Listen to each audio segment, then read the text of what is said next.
universal truth or this objectivity, you could be justifying racially based wars, you could be justifying the exploitation of African people, and so forth and so on. And that is what has continued to happen. But it's okay because it's done under the guise of science. Now, why is that possible? It's possible because of the language of objectivity, because of the method of making objects, because of the method of splitting and then having the other as the object that you can control, and saying that the better, who was the more rational, should control the worst, which was the more emotional. It all fits, and that all fits the Asili. Okay, and what Plato did was to establish the academy. We look on page 47, which actually was a grove near Athens where he used to meet with his students, and that became the basis of an institution. And that institution was where this concept of truth would be promoted. And that is the basis of all academic institutions today. So that's the concept of truth that is being promoted within them, okay? Which prepares our minds for seeing ourselves as objects, as we accept that concept of truth, okay? That's how it works. Now, let's move as quickly as we can. I wanted you to, well, mark chapter 47. We're not going to be able to read over as much as I wanted to. Well, I'll read this. On page 47, the second paragraph, everybody with me, it begins the task.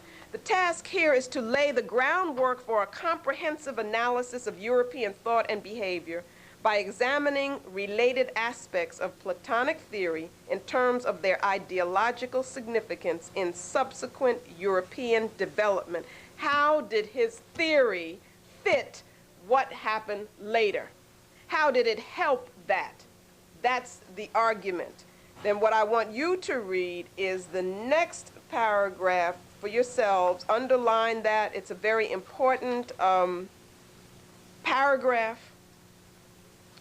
What we have talked about should help you get through the style.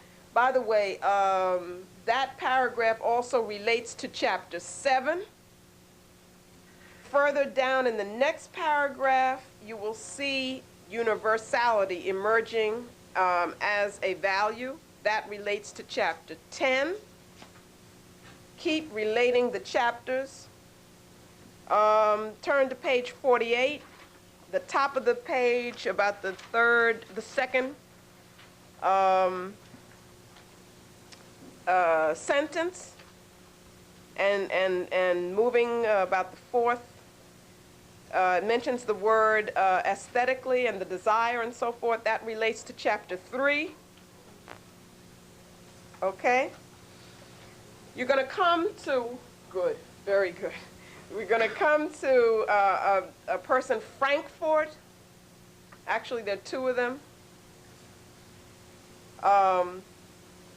And it's he and his wife. And the statements that they make are examples of how European thought works, and works to demean non-European people, but are couched in these scientific, objective terms and language and semantics and rhetoric. So they're hard to understand as European ideology. And I'm trying to get people to understand how they become part of the ideology, part of the Asili, part of the quest for power. Because what he says is, you know, he's talking about how science came to be, and he says that people before the Greeks couldn't really think. That's basically what everybody is saying. Now, on what basis can they say that? They can only say that if they define thought, you see, and they define it in a way that is comfortable for them. that is self-serving for them, and that's what Plato was about, and that's what I'm arguing. Okay? But as soon as we understand that, hey, then it doesn't work anymore. Okay?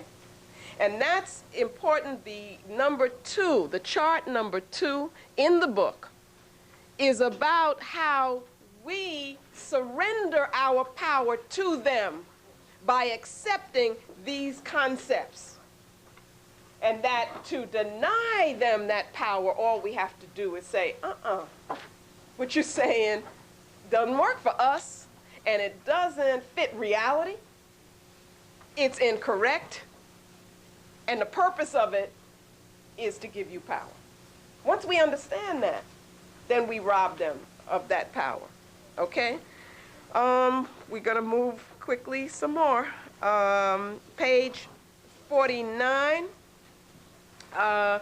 This issue of I already raised it, of the rational order as opposed to the ma'atic order. The ma'atic order for us is where we get the standards of our behavior. You see, the standards of everything. It is the cosmic order, the social order, the personal order. So it gives us a system of